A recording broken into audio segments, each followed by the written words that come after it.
The RPG After Years is part of the We Can Make This Work Probably network. Find out more at probablywork.com.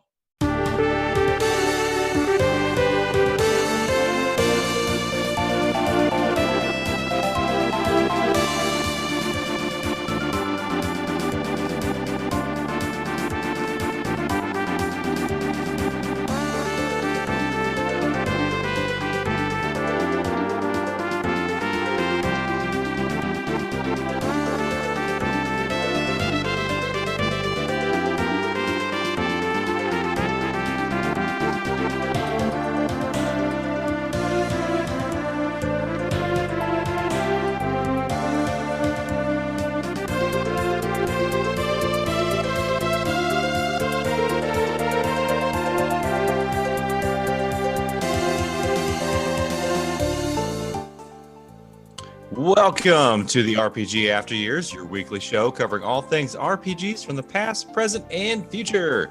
This is episode 63. I'm Rich. And I'm Scott. Today we are going to take a dive into the reasons why we love RPGs and why it attracts us to them. It's the very basis of this show's existence, so it's high time we examine why we do it all in the first place.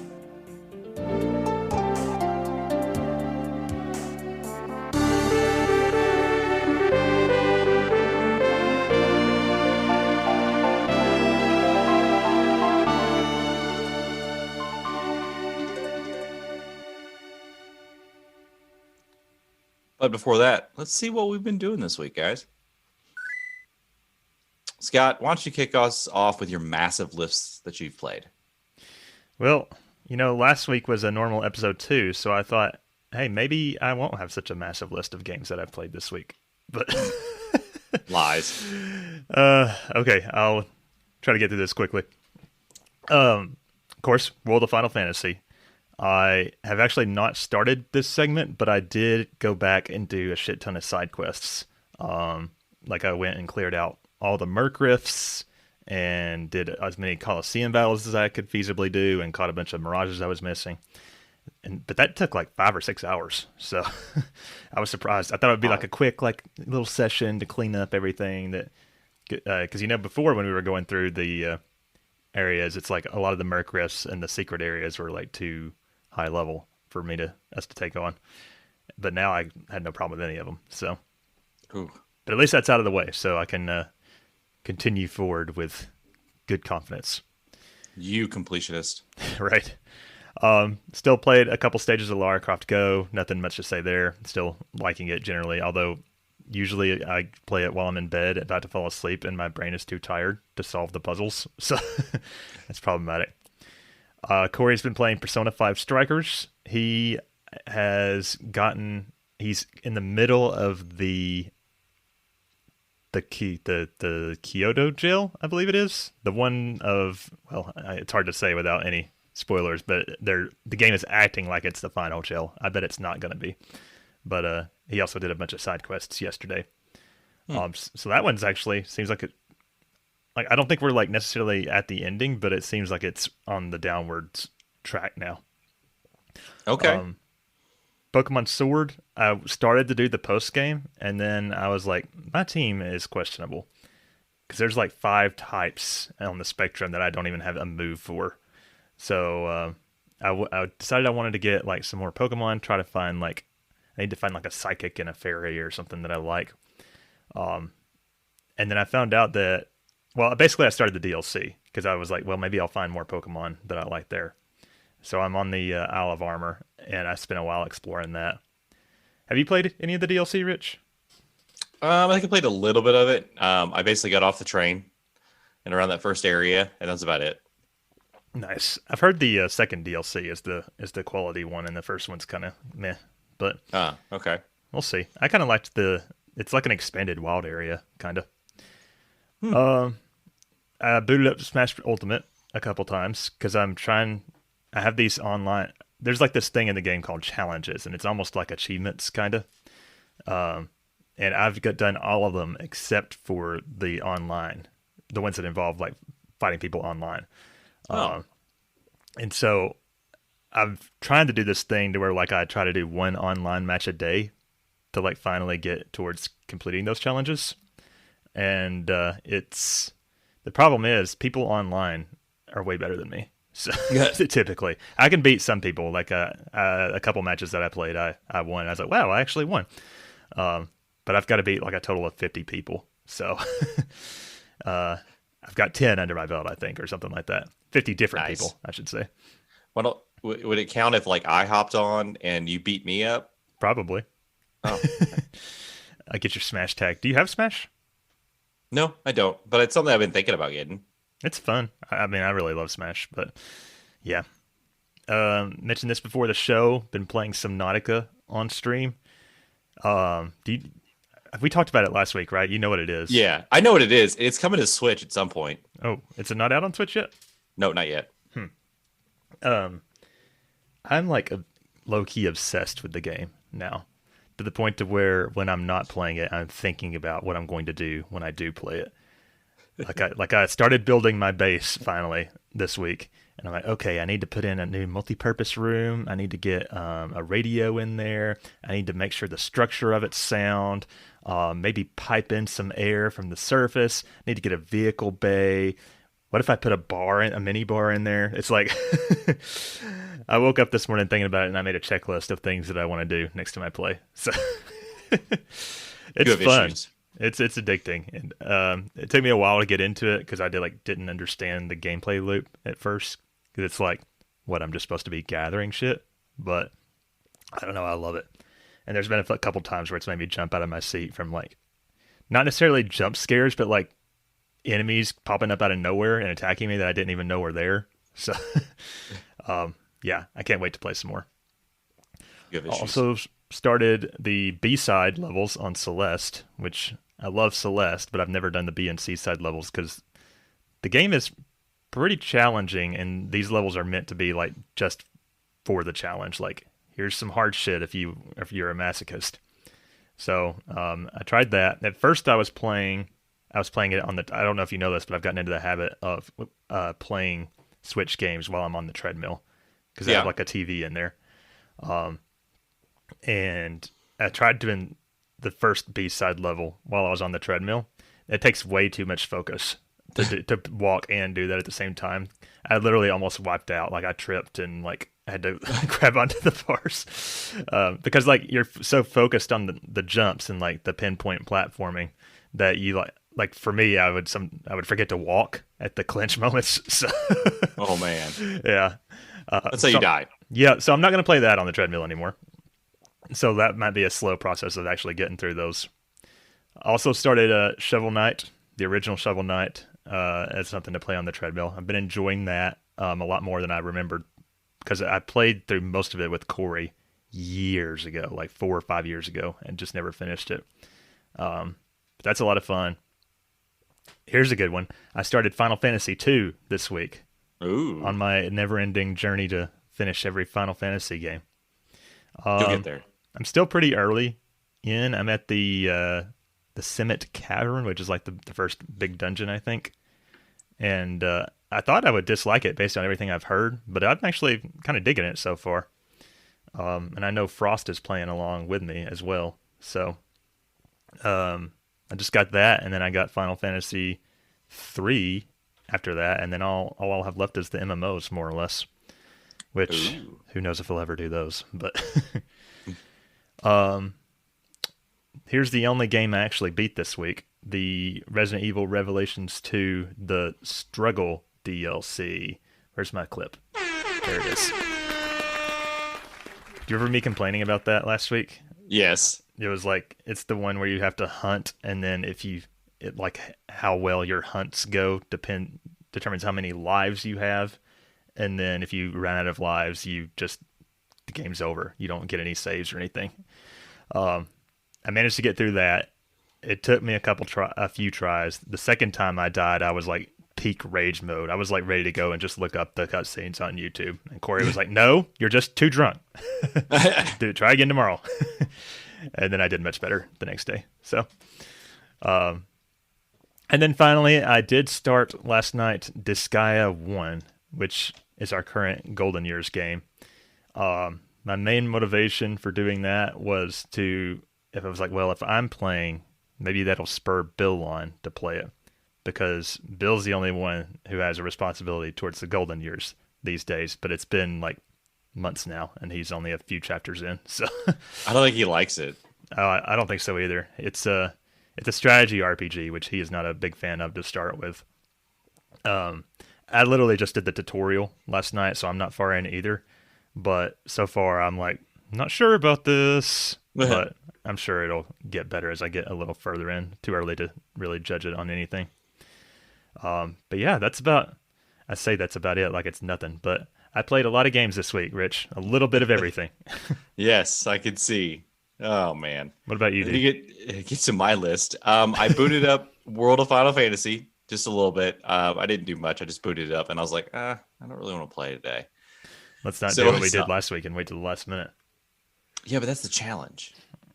Oh, that's the fun part. That's the challenge, the stress. No, I'm booting it up this week. I plan on playing it today. Outriders, played a little bit more of that with a buddy of mine. Hey, didn't like the actual like full version of Outriders come out? Yeah, it came out. Okay. Yeah, it's been out for like a couple weeks now. Oh, okay, never mind. So yeah, what am I thinking of? Resident Evil? Maybe. Anyway. So that's not bad. It's still fun. And then I have been playing more of. This is where I've been putting like a little bit of time a little bit in at a time this whole week. Mm-hmm. The Legend of Heroes: Trails in the Sky. Is that the one that Jay told you to play, or are you still playing the same one? Okay. No, Jay told me to put the other one down. Gotcha. And this is the one that has a slow opening, I remember you guys saying? Yes. So how are you liking it so far? It's not bad so far. I mean, it's definitely old school like feel to it. I enjoy it so far. The story is still kind of slow, but I was expecting that. Everybody told me that's what was going to happen. Yeah. But I'm really getting the urge. Like the urge is starting to get real to play Breath of Fire 3 because of that. I just love that game. Wait, because of Trails in the Sky? Yeah, it's just because of the art style. Oh. It just feels like it. So I was like, I really love that game. But I've also been wanting to go back and play it. I haven't been back to play that game in years, like 10 plus years. So, and I have it on my Vita. So. That's the one that you can't get off the UK PSN, right? Yeah, so screw them. Is it Breath of Fire 3 or 4 that's supposed to be the good one? Or are they both good? Bill says 4 is good. I think 3 is the best. Gotcha. I think it was 3. I remember playing it for a little bit when I was a kid, but I don't think I got very far for whatever reason because I think I rented it. So yeah, it's a long game. Yeah. I know you mentioned that you are thinking about that being your nomination for RPG Club. Yes, I am. So that'll be interesting to see how that turns out. That would be a game I wouldn't mind giving a shot anyway. And you could stream it. Maybe. My stream schedule's pretty booked right now. I know. I'm just saying. I wish you could play it on Switch because that's where I'm getting in a lot of my personal gaming time. If I'm not streaming it, it's the Switch treadmill sessions. Yeah, and I keep like a lot of people are asking for it because 1 and 2 is already on the Switch. Yeah, that's interesting. I wonder why they wouldn't put the others. Huh. Oh well. Yeah. And I take it you haven't been playing any Resident Evil games. No. You're letting me down. I'm just going to do the review without you. I'm just trying. You're like, I got all these games played. I got this, and like, it's amazing that I get any time in on games. I'm just going to ban your workouts. What you need to do is figure out a way where you can like lift and then have a 2-minute rest between your sets, and that's when you play games on the 2-minute set rest. Usually during those breaks, so I'm trying not to die. I'm like catching my breath and just like, oh my god, why do I do this? Your Switch is just like covered in sweat. Yeah, I'm contemplating my life and my life choices at that point. So understandable. All right, well, is that it? That's it. That is sadly it. Oh, better than nothing. Yes. So moving on to our announcements real quick here. The RPG Club, for anybody that's playing along with that, we are getting towards the end of this game. So the current checkpoint is to complete Chapter 20 in World of Final Fantasy, of course, by Sunday, May 9th. And then the next segment of the club will be the final segment. So we are getting towards the end here, and Yes. once that's done, we'll take a week break and then we'll start nominations for the next game. So I'm interested to see where we'll land this time. And then, of course, one final announcement: the Materia lockdown is ongoing. I finished mine. You should finish yours. You got till June 26th to get in on the fun. It's a charity challenge created by our old host Bill. Basically, you play Final Fantasy VII, and a Twitter bot that Jay made will assign you the colors of materia that each character is allowed to use, and it makes for like a more interesting gameplay experience for an old classic. And you can find out more about that by visiting the website materialockdown.com, made by yours truly. Yeah. That's it for announcements. Okay. So with that done, guys, let's get to the news. Hear ye, gather round for all your news.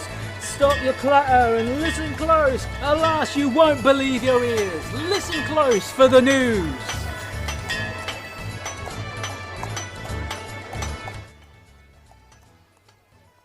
All right. So this one's kind of weird. Go for it, Scott. Why don't you kick us off? Okay. So this is maybe the biggest story this week. There was an ESRB rating that came out for Ni no Kuni II, Revenant Kingdom Princess Edition for Nintendo Switch. So I know there's a lot of people out there that are pretty big fans of the Ni no Kuni series, and I know that the clamor to get, I think the first one's already on Switch, right?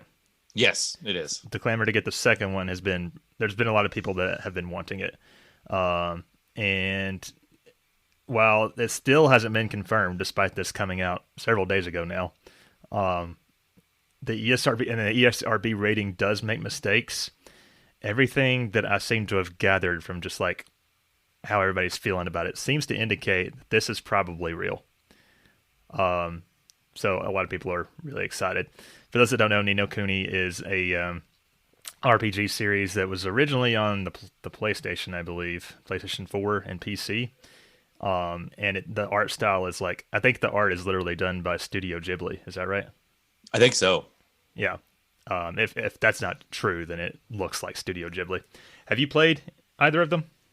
I played the first one a little bit on my Switch. I like it. It's a good idea and good story so far that I played. I'm looking to go back to it at some point to finish it, or at least to play more of it. So, but yeah, it's not bad. I've always been mildly interested in trying them. I know I have a friend from college that always really wanted me to play them. But I don't know. It's like it's not that I hear bad things, but I also don't hear a lot of good things about it. Well, I don't think anybody plays a lot of it. That's the thing. Well, then how good can it be? I don't know. Developed by Level 5. I thought Level 5 is no longer existing. I don't know. What? I'm probably getting two different companies mixed up, but which one is it that Sony just literally, they bought them? It was... Oh, they bought Insomniac. That's a totally different thing. Ignore me. But yeah, I know a lot of people are hyped about this, and I wouldn't mind giving it a go eventually. I just got a lot more higher priorities. Anything else to say about this, Rich? No. It's pretty good. Stay tuned. I'm all right with it. Yeah, stay tuned. We will let you know on this show if it does get confirmed. Oh, okay. So Level 5 International America, that's the one they stopped. They halted operations last year. Oh. So well, I wonder who owns the rights to Ni no Kuni then. Also, what does Ni no Kuni mean? Is that like a Japanese phrase? Is it like a MacGuffin in the story? Well, I'll look. Let's see. What does it say? What does Ni no Kuni mean? It literally means the second. It literally means the second country. Oh, is it like a Japanese phrase? Yeah. Oh, why didn't they just? The second country is a cool title. Yeah, it's or second world, or short for another world. Well, because when I say I'm going to go play Ni no Kuni, that just makes me feel like a big weeb. So, oh well. Yeah, we'll keep you posted on any more developments on that front. All right, so the next game or the next story that we have is about a new JRPG inspired by the Chrono Trigger coming to the Switch. This one is called Socially Deduction Fantasy Thriller based on JRPG. The name is There's no name for it. I just didn't realize that. I didn't see one. Wait, Gen Conception, I think. Oh, it is. Okay, Gen Conception is a single-player game. You have to figure out who is a friend and who is a foe. So I'm looking at it. It doesn't look too bad. I like the art style. Yeah. The thing about it is, though, like, anytime... I mean, Chrono Trigger is, like, one of the biggest RPGs of all time. I feel like every other, like, indie RPG that comes out is inspired by Chrono Trigger. So... Yeah, that's true. Yeah, exactly. But, I mean, the art style is good. It's got turn-based combat. There's more than one ending. So there you go, Scott. Oh, I guess there's a Chrono Trigger element. Yeah, the foe or foes can change. There's double and triple text, which is just like Chrono Trigger. We're reading down the bullet point list here. I don't know. It may be worth keeping an eye on. It's coming soon. PC and Switch, May 12th. So maybe if it gets good reviews, we'll take a closer look at it. Yes. Anything else to say about that? No, that was just kind of a little nice indie project. Okay. So this next one is pretty interesting. This happened a couple days ago. Terry Crews, and I'm sure everybody knows who that is, the celebrity, big muscly black guy, but also very sweet and a well-known gamer. Old Spice commercials. He tweeted in all caps, "Localized Mother 3," with several exclamation marks. So I'm sure this will finally be the thing that turns the tide and convinces Nintendo to indeed localize Mother 3, because when Terry Crews tells you to do something, you do what Terry Crews tells you to do, right? Well, yeah. For those that don't know, Mother 3 is the sequel to Earthbound, an SNES classic by Nintendo, and it has never come to America. There is a great fan translation of it out there that you can find to play, which I really want to play it myself because I've heard great things about the game, and I loved Earthbound when I played it. And the other thing is, I've heard that that there actually was a localization in the works a few years back, but Nintendo decided not to go ahead with it because there are some elements that by today's standard would not be PC. Like, I think there's a group of characters that are gypsies in the game that are also like cross-dressers, and it's like sort of played for laughs. So I can kind of get why they wouldn't translate it, but I also feel like just rewrite that part a little bit, or it doesn't have to be like a word-for-word translation. Yeah, it should be hard to change that stuff. Yeah. And Reggie Fils-Aimé, the former president of Nintendo, he also tweeted a few weeks back that he was responding to a tweet like, "What's the biggest game on your backlog?" And Reggie said, "The English version of Mother 3, but every time a fan asks me for it, I have to it makes me want to put it down again." So he's just like trolling people. But yeah, maybe, like I said, maybe Terry Crews will be the linchpin that turns the tide. I sure hope so. We'll see. So the next story we have is Monster Hunter Rise sells 6 million copies. It surpasses that. So it was supposed to place this Monster Hunter about 8th spot on Capcom's all-time bestsellers list, just about 300,000 shy of Street Fighter 2. Wow. They had a mark of 5 million, and it sold 6 million. So Monster Hunter always, especially the tentpole Monster Hunter games, they always sell gangbusters. Yeah. But since they did that, and it was such a big deal, they actually, to commemorate this big event, they gave another free item pack to available to players who can download by speaking with Shinri, the mailman, in-game. It's a commemorative item pack. It's a, 30 mega potions, 20 well-done steaks, large barrel bombs, mega demon drug, and mega armor skin. So I'll have to go pick those up. And here's me having never even played one. I don't know. It's really doesn't seem like my thing because it's very hunter gatherer, not much of a story, right? You play Subnautica. Okay, fair. Yeah. Just throw that at you. Maybe if they made an underwater Monster Hunter, I would be down for that. I will say I did watch a trailer that came out this week for Monster Hunter Stories 2. And that looks much more at my alley. Yes. I got it pre-ordered now because I saw that and I was like, you know what, this might be fun. So I got it pre-ordered. Yeah, it looked cool, and I like the art style, and it seems like there is more, ironically enough, a story involved. I think Jay wants it. I'm sure he does. He's our main Monster Hunter guy. But actually, while we're talking about sales figures, let me jump ahead here to my articles I got here about some other sales figures. Neo 2 has sold 2 million copies so far, which brings the series total to 5 million copies. So I think that's also a pretty good number for what some would say is a somewhat smaller series. Have you played any of the Neo games? No, I have not. I don't even really know what they're about or what they're like, really. I'm a great RPG podcast host, guys. And then also, Shin Megami Tensei 3 Nocturne HD has already sold 250,000 in Japan and Asia. It has not yet come to the States or Europe. So it'll be interesting to see how it does once it's over here. The Shin Megami Tensei series sales are usually poorer than the Persona games. So I think seeing how this game does may affect how much energy Atlas puts into the series outside of Persona going forward. And we know we also got that SMT5 that's coming to Switch one day. It was literally like the first game announced for the Switch. Or was it Dragon Quest 11? I can't remember. One of the two. And then finally, speaking of Persona 5 Strikers has sold 1.3 million worldwide, which is really good for a Musou game. Let's see. One of the top-selling Musou games in the franchise's history.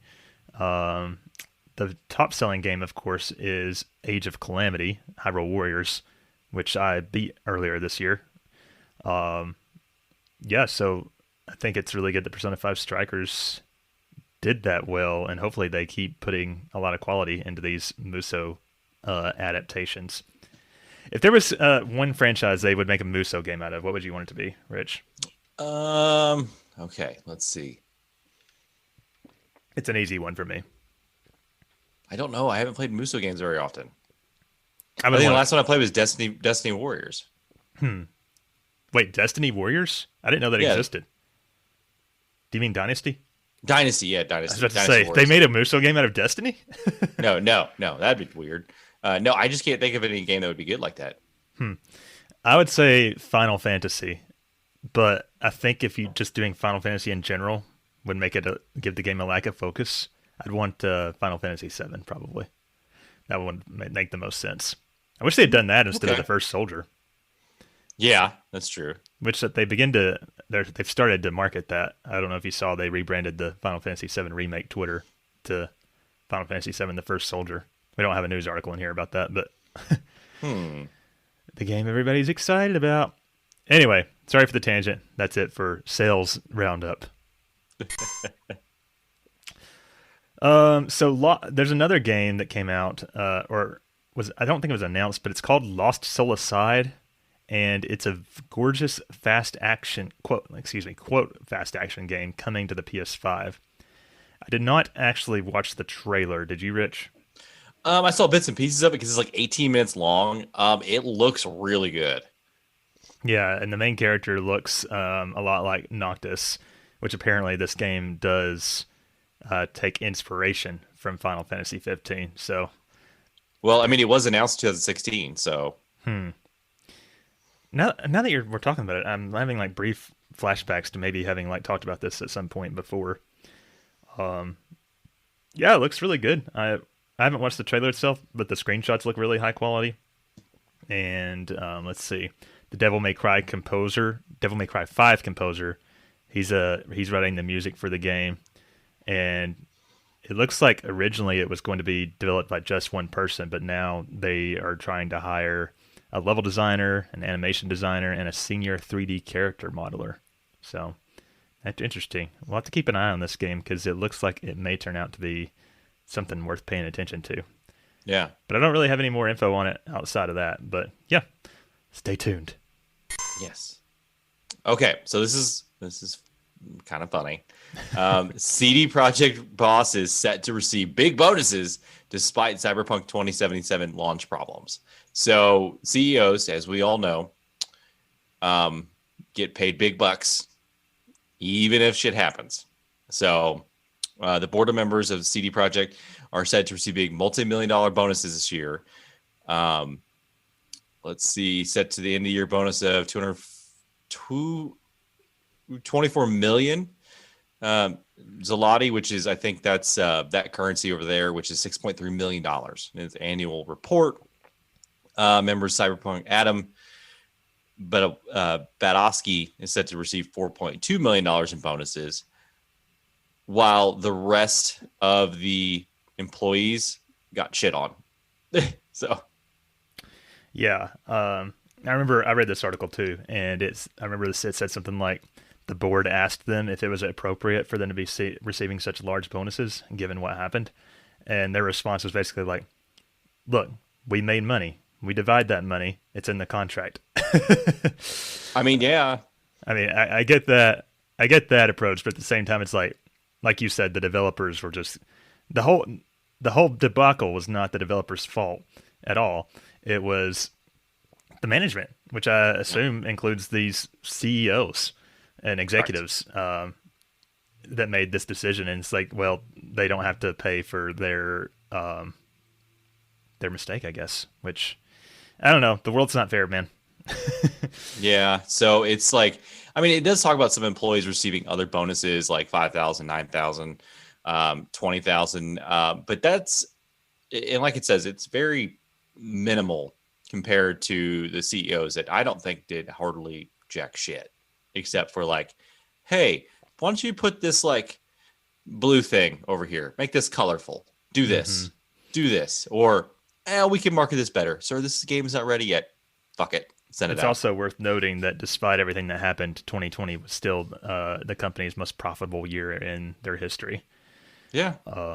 Which is like, that's so interesting. I guess that ties into the article we did last week about how there was only like 30,000 refunds and the game was still sold very financially successful. Yeah, but think of what the games could have made. Yeah. All of the games that could have sold if the game is out correctly. So it's interesting. Man, interesting. The saga continues. I wonder what Cyberpunk CD Projekt Red article we'll be talking about next episode. Employee, or there's going to be mid-level, senior level executives, finding dead hookers in their places or something, or just being raided for dead hookers. That's just, or mountains of cocaine. Now the CEO can afford his own cybernetic enhancements. Yes. Yes. Man, life sucks. I still think we should have been aftercast about that one day. Once the news trickles down. Maybe once it's back on the PSN store. Oh my God. It's just every time we turn around, there's something new about this place. Instantly enough, though, I did buy stock in Cyberpunk. Oh, really? Or in CD Projekt Red, only because I had this thought that it's going to go back up. That's actually not a bad idea, probably. Yeah. Once that, like, the new Witcher stuff comes out, the new Witcher upgrades to the 5, once they fix 2077, and they are working on other IP and stuff. Ignore that. Sorry. I was like, shut up, Rich. No. Sorry. But yeah, that's my thought process. It's pretty low stock. So that's just my thought. I'm terrible at, predicting these type of things. Like, when Bitcoin came out a long time ago, I remember sitting in my office with some people would be telling me about it. It's like, yeah, it's only like 5 cents. I'm like, cryptocurrency, that's stupid. Yeah. And now I look back going, wow, I'm dumb. I could have bought a lot of it.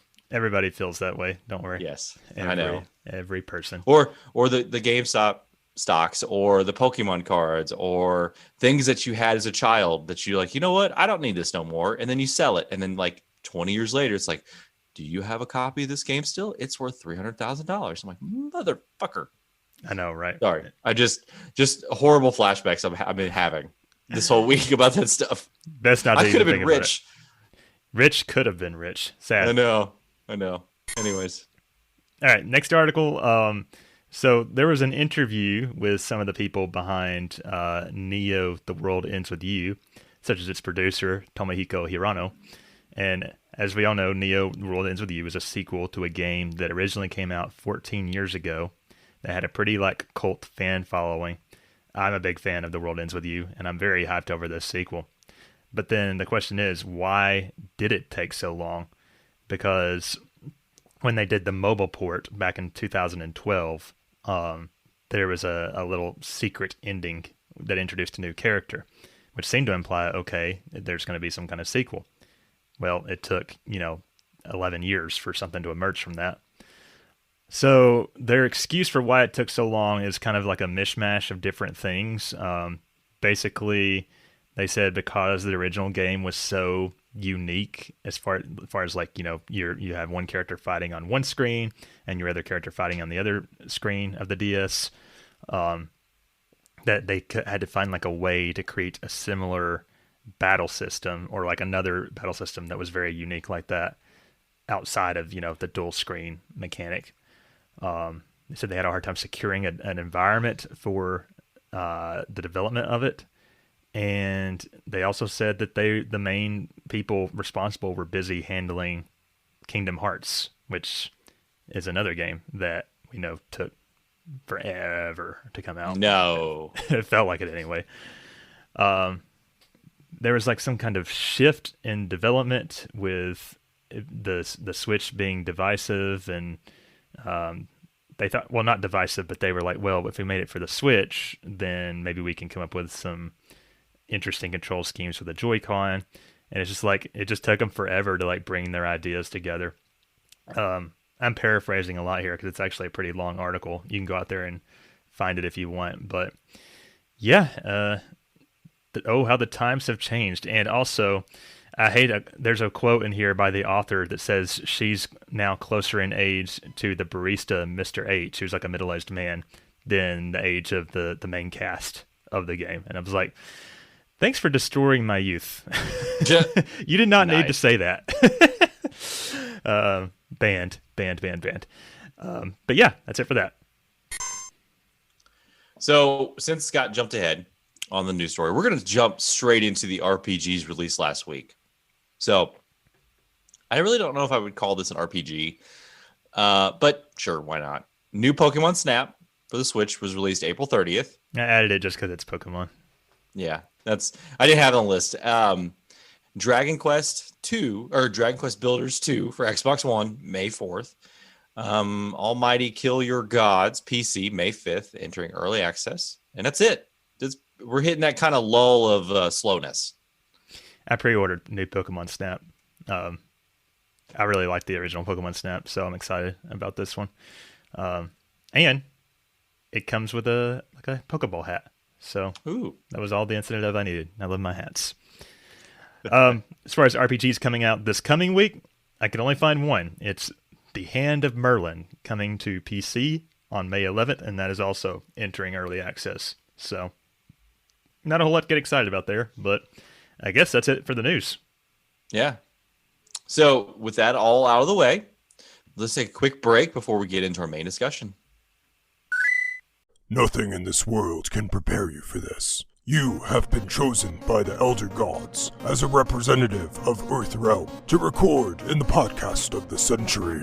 Every season, the best podcasters from around the world are assembled to review, reminisce, and riff on a popular franchise. On the latest season of Podcasters Assemble, with the imminent release of the latest highly anticipated Mortal Kombat film, we're taking a look back at all the movies and games of the Mortal Kombat franchise. Choose your mic.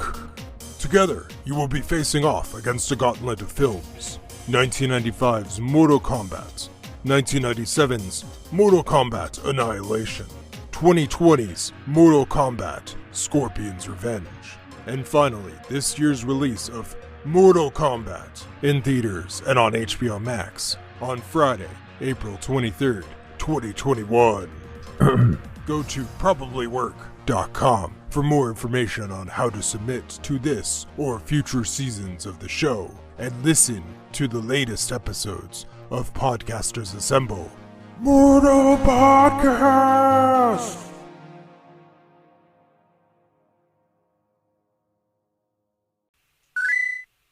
All right, then. So let's get to our main discussion.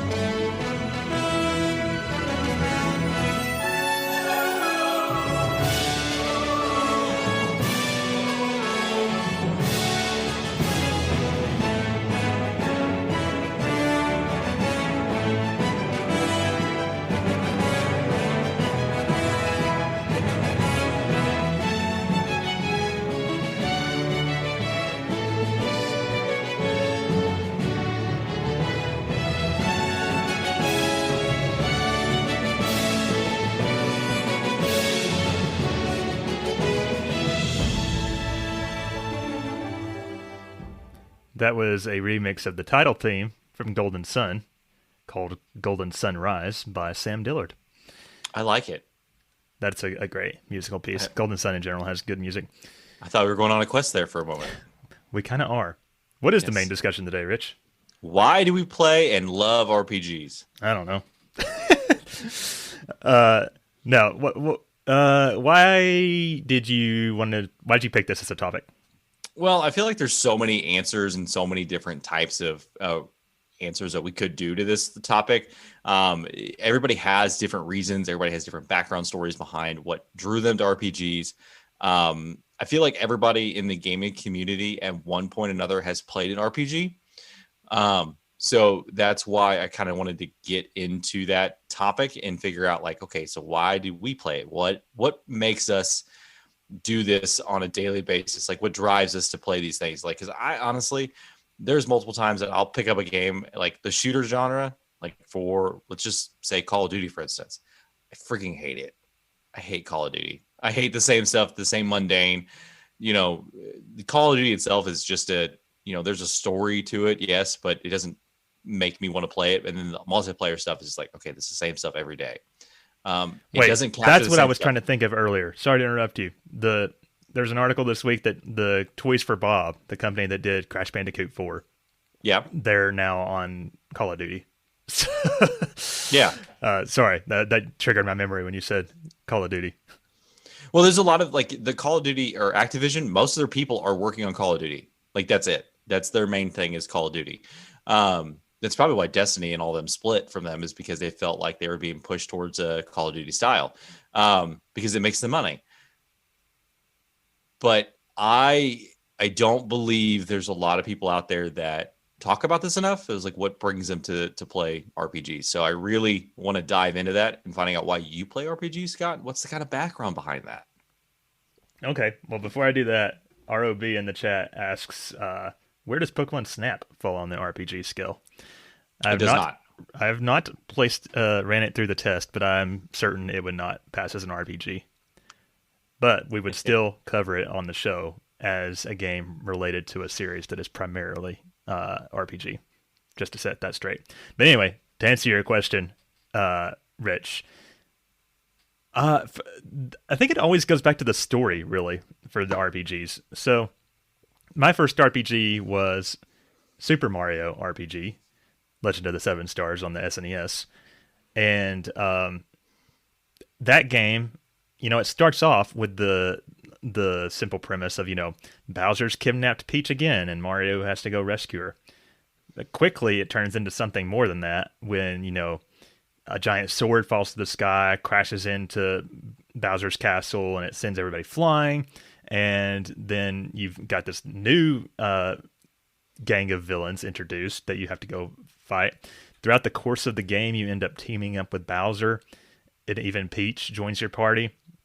Right from the get-go, almost from the word go, the story is more complex than anything Mario has done before.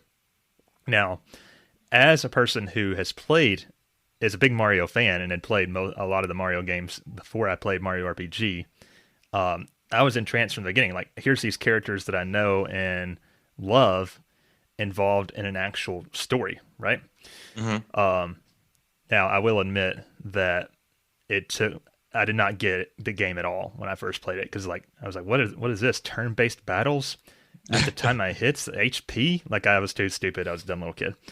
It was actually probably a few years later when I actually was, old enough to get it. But anyway, so like, and then my next RPG that I remember playing is Final Fantasy VII. And that one, I remember watching my uncle play it, and he was like in the opening stages of the game, but I remember feeling like so smart when I said, "Oh, when did you get Barrett in your party?" Like, using these RPG terms like party and stuff like that. I don't know. And then the types of games I like, they're either super fun or they have a good story. So I think even when you compare RPGs of today to modern non-RPGs, outside of like Nintendo games, the story is still usually a cut above. Like, yes, Call of Duty has a story. Does anybody play Call of Duty for the story? I don't think so. I don't want to speak in super broad strokes, because I know I've heard some people say there's a couple of Call of Duty games that the story touched them or whatever. But yeah. So, and it's not just the story. It's like I do have like a little bit of not to use this term lightly, but OCD when it comes to, everybody knows I'm a completionist, and it's like seeing the numbers go up and your characters improve incrementally. I don't know. I just really love a good story in my gaming, and outside of that, it's like even when a game that's not typically story heavy incorporates more story than usual into it, it makes me love the game that much more. First example I can think of, not to go to Mario again, but I like Super Mario Galaxy 1 a slight bit better than Mario Galaxy 2. Check out our Patreon for reviews on both of those games. Because there's the element of Rosalina's backstory that gets introduced in Mario Galaxy 1. Is it significant? I mean, it's not huge. You don't even have to like experience that part of the story if you don't want to, but it elevated that game high enough for me that like I really enjoyed it, and I was really disappointed when Mario Galaxy 2 didn't do something similar. All right, I feel like I've ranted enough for the moment. What about you? Well, so my first RPG actually was Final Fantasy VII on the PC, and I just fell in love with the type of style that it taught. I remember playing like other games on the PlayStation, because that was really the most fond memory I have of a console was PlayStation 1. And I played, platformers, Crash Bandicoot, Crash Team Racing, various other 007 games and all stuff. And then, I got a hold of this RPG or this Final Fantasy VII stuff, and I was like, okay, this is different. There's story and text and everything. And honestly, I go back to this as, RPGs was all text-based. It was very textual based of how you deliver the story and everything. So I struggled a little bit with reading. I still struggle now. I was about to say, you used to? I still do. But it actually helped a lot more, because, everybody that reads more, whether it be newspapers, magazines, Twitter account, just whatever, the more you read, the more your intelligence level goes up, I believe. So whenever I was younger, I played RPGs that had a lot of textual base to it. So my reading level went up. So I was able to read more complex stuff and actually felt like I was accomplishing something as opposed to still just playing a game. So that's the real life application to that. But wasn't technically historically the first RPG a text adventure? It was like it was or something. Yeah, so the RPG gaming goes back, a long time, but I really feel that Final Fantasy is what put me into the RPG genre. And I remember other friends occasionally like bringing over a different game. Legends of Legaia, for one example. Like a guy brought this over to a house with my brother, who's a friend, and they were playing that. And I remember seeing them playing that, and I was like, oh my God, that's really cool. So there's that. And then Legends of Dragoon. And then my grandmother bought me when she worked at Walmart, when she was a person that worked there. She's like, hey, I bought the game for your birthday, Final Fantasy IX. And she's like, I know you like that series. You know, that was a family member of mine that actually bought me video games and knew what I liked. So my parents honestly don't really get why I play video games. They're just like, whatever. Typical. Yeah, it's typical kind of thing. It's like, whatever. They don't care much now because I'm an adult, and they're like, yeah, it's his hobby. It's what he does. My wife, at first she's like, when I first got with her, I didn't play games. I didn't really tell her about it because I knew what type of world she was from. And I gradually introduced her to like what I do and play games and stuff. She's like, it's your hobby. So she's like, you buy your games, you play things, you're excited. That's great. The biggest Side note, sorry to interrupt you again. You keep triggering like stories. I watched a TikTok yesterday, I think, where this guy's girlfriend super glued his PS5 to the ceiling as like a prank. Oh, good God. And it was like, why are straight people like this? Or straight couples like this? If that would be like relationship ending for me. So yes, it would. Okay. And then another story you triggered, just talking about the reading aspect. I remember telling an adult at some point, I think it was a close friend of my mom's at the time. I was like, heck, I feel like video games are what taught me to read, more or less. And she said that she found that sad, and I don't really understand why. I was like, well, fuck you, bitch. Of course, didn't really say that. I was a young kid, but yeah, I mean, they have all this text, and they tell us a grand, story adventure with the text, and it's just, we kind of grew up with them, and I would say even taught us to be better people than we are today, or at least I would like to think that. Yeah, I mean, there's so many people that really love video games to that point where that's how they learn, what to do in right circumstances, and what really motivates people to do good. So that's where I kind of learned a little bit about being a good person in some aspects of it. You just kind of like, okay, these are the little guy, you want to save the world, you want to do the right thing, just being an all-around good person. You do a lot of different character developments. You see like the one person going from being, let's just say, Cloud, for example, was a dick when you first meet him. And then he grows as a character to be somebody that, a good friend and really goes after and wants to protect friends and protect the world. Although it kind of did a disservice to him when Advent Children came out, but whatever. That's a whole nother tangent. Yeah, that's a whole nother deal. But like you get attached to those characters that you do more so than you would let's say an 8 to 9 hour game that you play, like Call of Duty. You're like, oh, cool. Like, the story's great. And you're like, oh man, this is awesome. It's a big, grand, let's just say Michael Bay type of game, if you want to say. Whereas these RPGs, you get that slow burn of character development, character connection. You have multiple side characters. I mean, so many people are connected to not Cloud, but Tifa or Aerith, or they really love Yuffie. There's those characters. So there's so many reasons why a person will be drawn to RPGs and actually play them, because it's a way for them to learn. To read or learn to be a good person, learn to be social. The community, in my opinion, is so much larger than all other genres. Another example, I know this one is very divisive, but like I've talked on this show before about how Squall is one of my favorite Final Fantasy characters. Sure, and he's even, I would say, significantly more of a dick than Cloud is, but by the end of the game, he's learned to be a good leader, and then he has to like lean on his friends to he can't do everything by himself, and of course learned to love.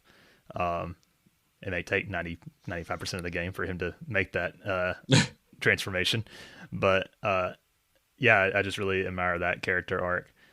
And another thing how I was mentioning earlier with how even today's modern games that do have a story don't quite stand up to RPG stories. And that's not true in all senses, but like I'm thinking of Horizon Zero Dawn, which is an amazing game. Yeah. And I think that the story is a good one in that game. But even RPGs I've played long ago or recently, I could tell you most of the main story beats. I would struggle to tell you what happened in Horizon Zero Dawn. There was a past, something happened in the past. There was a CEO who was a dick, and Aloy's mother was a scientist or something. And that's not spoilers territory, but because I'm being very speaking generally, but like I would struggle to get much more detailed than that.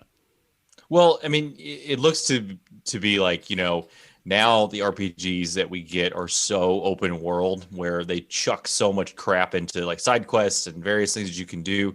Whereas the old school RPGs were like, okay, here's your path. You can do things here and there, but here's your path. But it's a very long path. So also, Horizon may not have been the best example because I think that technically is kind of an RPG. But yeah, it is. It is in a sense, but we've gotten away from that type of storytelling. Yeah, I think it's just not what it used to be. Not saying it's bad. It's called evolution. It's that way for a reason. So what about the outside of the story and learning to read and learning to read?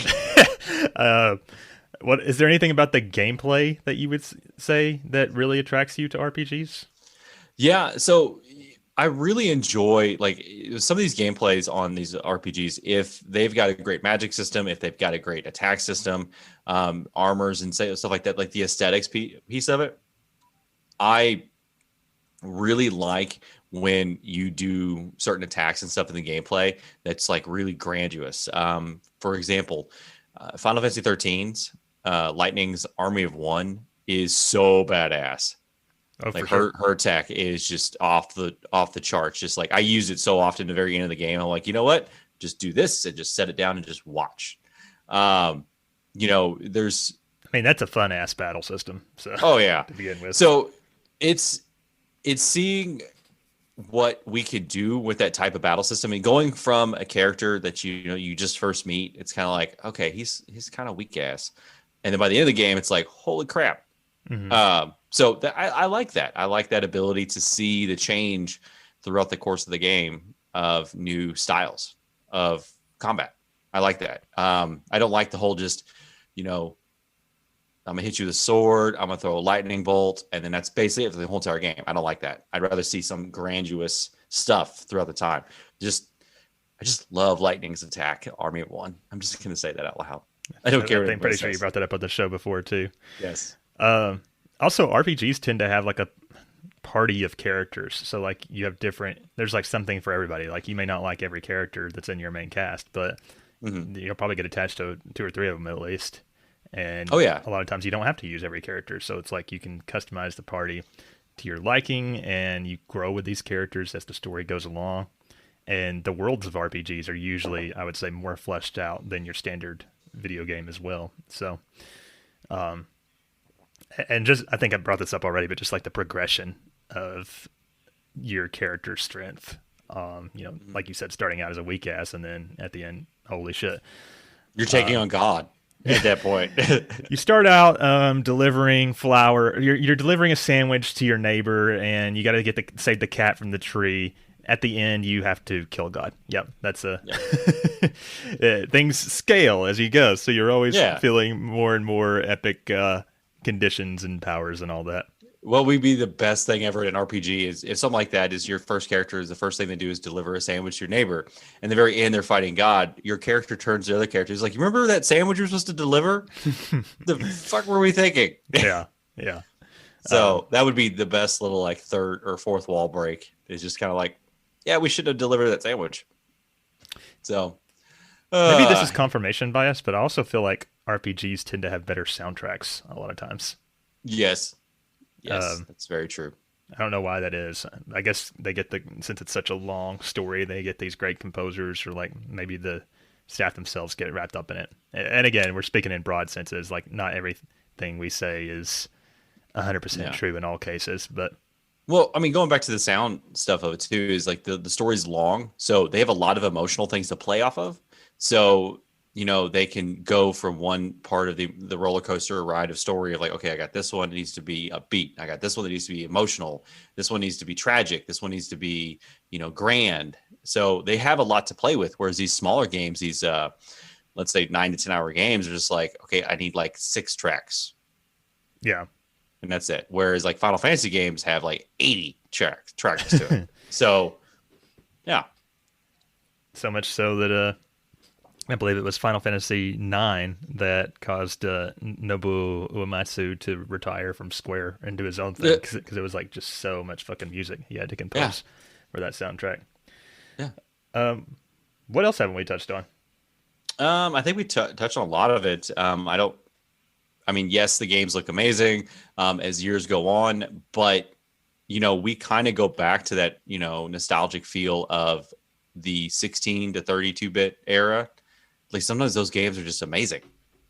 Yeah, it's like you don't need something so over the top that it's some people prefer the Chrono Trigger style games or the old 32 16-bit games over the top Final Fantasy 15 or Horizon Zero Dawn or whatever you want to say. Is they go back to that as like, okay, so why do we keep playing these? Well, it's the nostalgia feel. So just that's the way I feel. Yeah, is there just something about that? Yeah, for sure. Well, we do make a show about it, so we must like the things. I mean, there are some of these games are just like, nah, we're good. Hard pass. Wild Arms. Yeah, hard pass on that one. Maybe Disgaea. I'll find out soon enough. Yeah. Actually, I was just we did a review with Lauren yesterday of, what did we review? Life is Strange 2. And she's a really good podcast host, despite, not having her own podcast. And I was telling her, like, I'm going to, like, get you addicted to RPGs so we could have shows more often. I ought to, like, curate a list of, like, here are the best games and best RPGs that you will love. What systems does she have, though? That's the question. PS3 and 4, I'm pretty sure. We're trying to get her a PS5 so we can do the cross-play remote. Why can I never fucking remember what that's called? Does she have a Switch, though? No. What? Okay, good. Okay. Like, we should give her a list of games that she needs to play, of RPGs, especially on the Switch. I mean, there's, like, all of them. Yeah. So, yeah. Okay. Well, if we don't got anything else, do we want to move on to the listener feedback? We got a few here. Yeah, let's do that. All right, I'll kick us off. ROB, who we mentioned earlier, they said, and this is a long one, so everybody strap in. Man, is that the $1 million question? I know for me, it's the story, the characters, the lore of these different worlds. It's going on these incredible journeys and having adventures that just can't happen in the day-to-day 9-to-5 world. That's a good point. So I often find myself like wondering what I'm doing with my life. And I'm like, man, I wish I could just be like a hero in like an RPG. Like, there's got to be something greater meant for me, Yeah. Not to get existential. Continuing on here. It's seeing people grow and watching worlds form and shape before your eyes. If I can be honest here for a minute, and then he says in parentheses, not that I'm ever really lying. Growing up, I was picked on and bullied for longer than I wish to remember, and at first I used RPGs as an escape from this world and what was said to me until I just grew and molded my imagination and creativity. RPGs drove me to write so many stories and create so many worlds of my own. I only wish when I was younger I had the confidence to do something more with them. I feel him on that. I have, when I was young, I would fill up just piles and piles of spiral notebooks of like stories and characters and ideas. And to be honest, a lot of them were like very fan fictiony or based on stuff I'd already played, but I did want to be a novelist when I was young. Anyway, going back, I had the comment with where I lost my place here. Led to meet so many people and some of my best friends to this day. RPGs have shaped my life, and they will continue to until I'm old, deaf, and blind. And then, well, I've played Chrono Trigger so many times, even dementia couldn't make me forget that game. I'll replay it over and over. Also, I mean, come on, some of the best, most beautiful, emotional music comes from RPGs. Boom, so we said it. Yep, he said a lot of the same things that we did, and telling another tangent. This is from a guy I know, Greg Troyan. He has his own podcast, but I remember he was like emotional. He and his mother were like emotionally abused by his stepfather or something. Ooh. And he made like a plan with his friends to like beat the shit out of the stepdad and tell him to like never come back or whatever. And he said when he was like training for that, he would like listen and imagine like the Final Fantasy VI boss theme. So it's like, it's maybe that's a bit. Did he commit a crime? I think it ended up. It? I think his mom found out about it and it got all called off. Okay. But Okay. I was like, oh my god. Yeah, but they were ready. Yeah. So it's just that's how much of an effect RPG can have on people. That was his RPG journey. Yep, we agree with you. This was not ROB again. It was Greg, but we agree with pretty much everything you said. ROB. Yep. All right. So Caslow. He just submitted his today.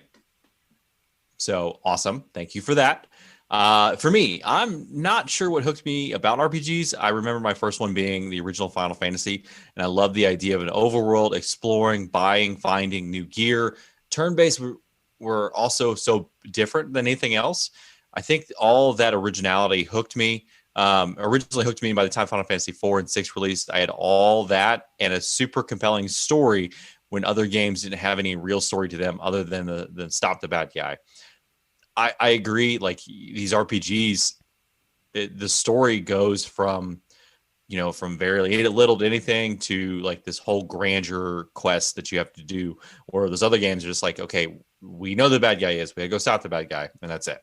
So those are your action games per se. Yeah, man, I can't imagine. Imagine if we had discovered a game like Final Fantasy 1 at that age, around the NES time, because I wasn't playing anything like that back then. Or like maybe the original Legend of Zelda. Like just the sense of scale compared to the games I was used to at that point probably would have blown my mind. Oh, yeah. Of course, I probably wouldn't have understood Final Fantasy 1 at all, given how I've struggled with Mario RPG. But anyway, we also have some feedback from Frost here, who gave us a list, actually. So again, prepare your butts. Number 1, level up. I have an addiction to leveling / grinding / farming. It's why I played so much Diablo 2. I also love trying to break battle systems through min-maxing and trying to find the most efficient way to maximize my characters. I agree with that. We sort of touched on that ourselves. Yep. That reminds me, I saw an article. This could have been a news story. Some dude managed to collect every single item in Diablo 2. It took him 4 years, and of course he celebrated on his stream by ripping off his shirt.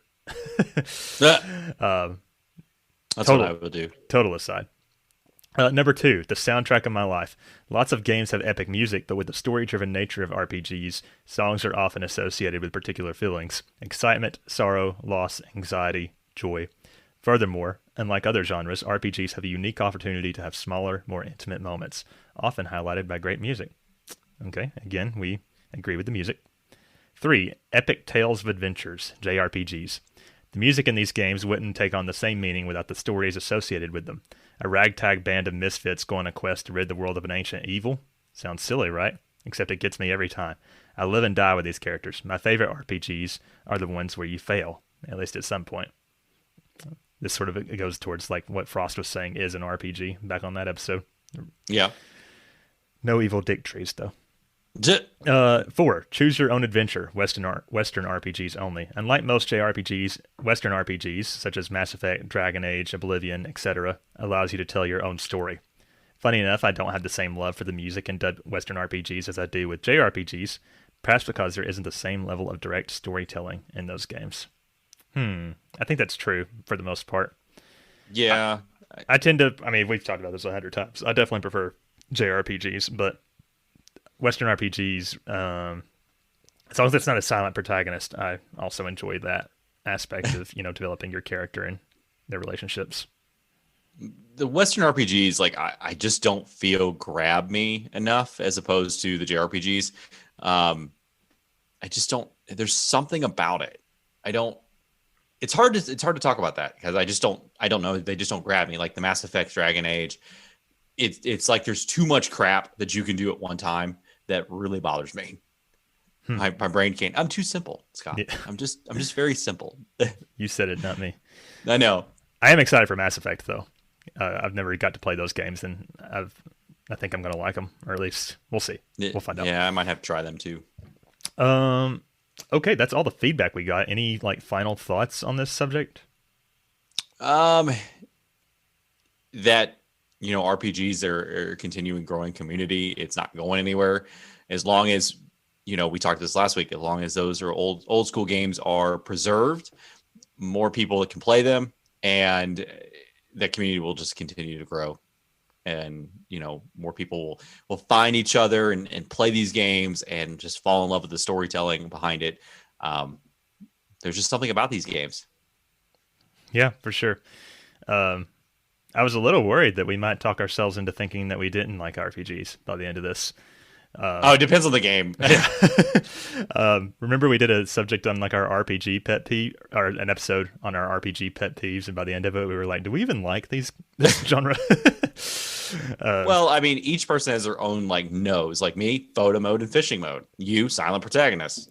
Yeah, I guess that's if you think about it, those two this episode and that episode could be thought of as counterparts, kind of yeah. Here's what sucks about them, but here's why we love them anyway. What episode was that? That was a while ago now, I feel like. I can find that real quickly for us. Okay, do that so people can go back and listen to that one. The RPG as a reference. Pet peeves. Oops, stupid thing. Hang tight, folks. I'm hanging. Just the RPGs, we just love them. So there's nothing we do. It's okay. Was it before Christmas? Generic. Yeah, it was a while. It wasn't forever ago, but it was a while ago. Was it the episode 35 when we talked about the worst RPG mechanics? That's probably it. Yeah. All right, so episode 35. Interesting that we're almost exactly double that now. Yeah, well, episode 24. Episode 24 is about how long is too long for an RPG. Man, now I'm getting nostalgic. And then episode 4 is about the fetch quests. Oh, God. So, yeah. Man, we have a lot of episodes. It's much easier to talk about things you don't like than things you like in general. But true. I think we actually got a really good discussion out of this. I was a little worried we were going to struggle to fill up a segment, but here we are. Yeah, me and you could talk about RPGs forever. Post show.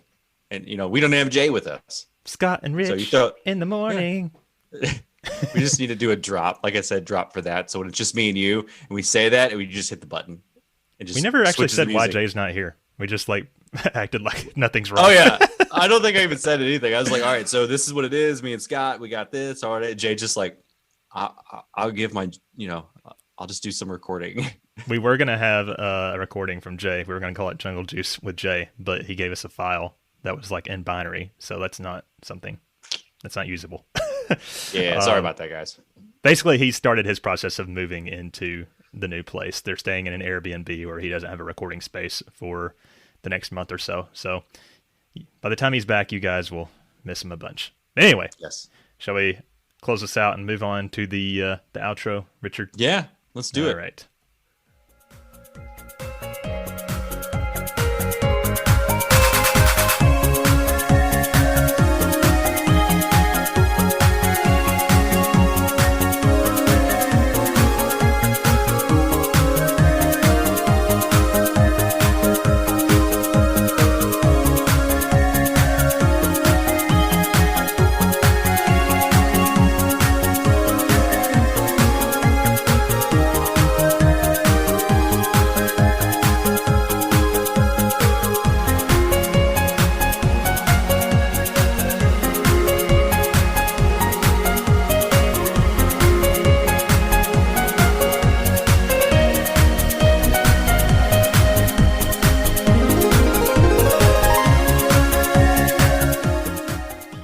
that was a remix of Too Far Away Times, which is the Chrono Trigger ending theme, by Bug Operator.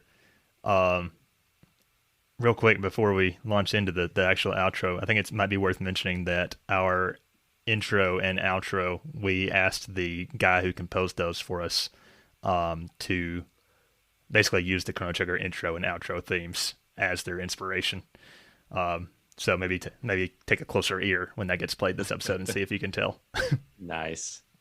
All right, so that's it for this week's episode, guys. We enjoyed you guys being here. Scott, what are we doing next week? There is no we in next week because it will be Corey and I. We're going to be starting up the review of Valkyria Chronicles 4, which is a game we both enjoyed quite a bit. But we played it like early last year. We're just about caught up on our non-RPG reviews, but we're behind on our actual RPG reviews. So whenever it's my turn to plan episodes, I'm going to try to make them review episodes for the next while at least. Yeah. But yeah, look forward to that. As far as the RPG Club, just one more quick reminder. We're playing World of Final Fantasy. The current goal is to complete Chapter 20 by Sunday, May 9th. Don't forget. And then I won't. Launching into our plugs. Yeah, you better not. All right, guys. So if you like the show, we would really, really, really like it if you guys rate and review us on wherever you get your podcast, iTunes, Google, Stitcher. I don't think Spotify has reviews that you can leave. Apple or Amazon Music has podcasts. So please leave us a 5-star review if you really like the show. It really helps us with the algorithms to get more people to join the community. If you love us, you'll do it. Yes. Yes. If you want to reach out to the show, you can do that by emailing us at rpgafteryears@gmail.com. If you got any episode ideas or suggestions or questions for us, that's one way to get in touch with us. Another way you can support the show is Patreon. You guys can throw us a couple of bucks to Patreon, help us support the show. That way we can continue doing some nice things. With that access to Patreon, you can unlock some tiers where you get early episode access, ad-free episodes, aftercasts, extra reviews. There's like 20 of them. Scott, Corey, you can hear Lauren occasionally. She's in there. You can get access to the RPG Club. You can get Bill's loot sets and many more. I'm kidding about the build loot sets. Oh God, I didn't even catch that. I was hoping somebody would catch that. You did. You passed it. So if you there's much more. So do you have any follow up on the Patreon, Scott? Well, I was just going to say that for what it's worth, we always ask if I'm looking to have a guest on an episode, especially reviews. I always ask the patrons, like, have you played this recently, or would you be willing to play through it?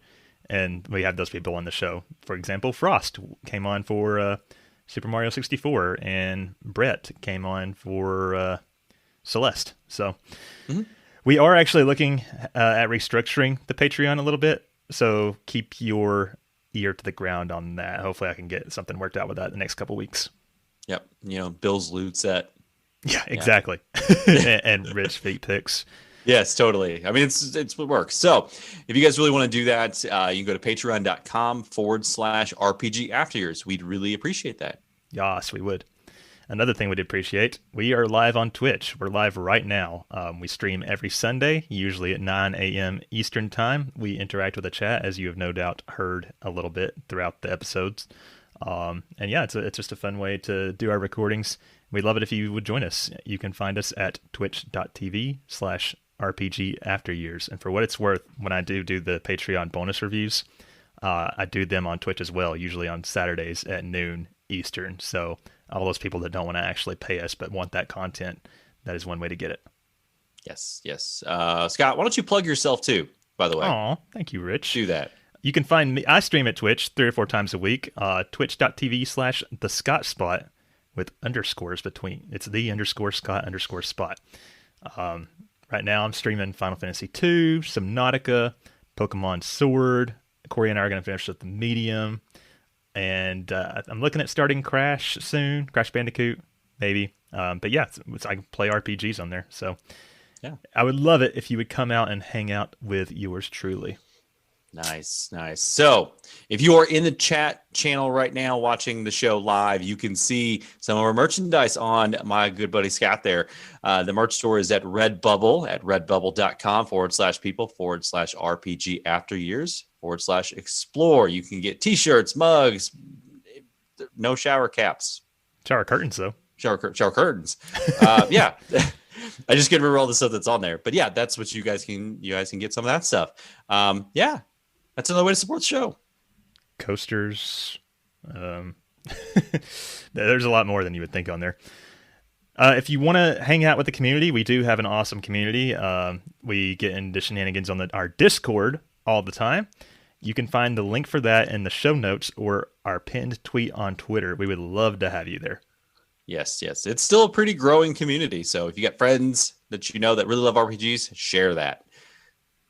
In the meantime, if you want to talk to us more, you can find us on Twitter. The show is at RPG Years. You can find me at HaleBlue1569. And you can find me at The Scott Spot with no underscores. Yes. Well, that's it for episode 63. We have really explored our in-depth psychological enjoyment of the genre we know and love as RPGs. Join us next time for on episode 64 as Scott and Corey plug their way through the Valkyria Chronicles 4 review. We'll also hold the you put big words for a reason. Penultimate World of Final Fantasy RPG Club. But until then, I'm Rich. And I am Scott. Bye, everybody. Jay. Bye. I'm Jay. I'm so mean. Bye, everybody.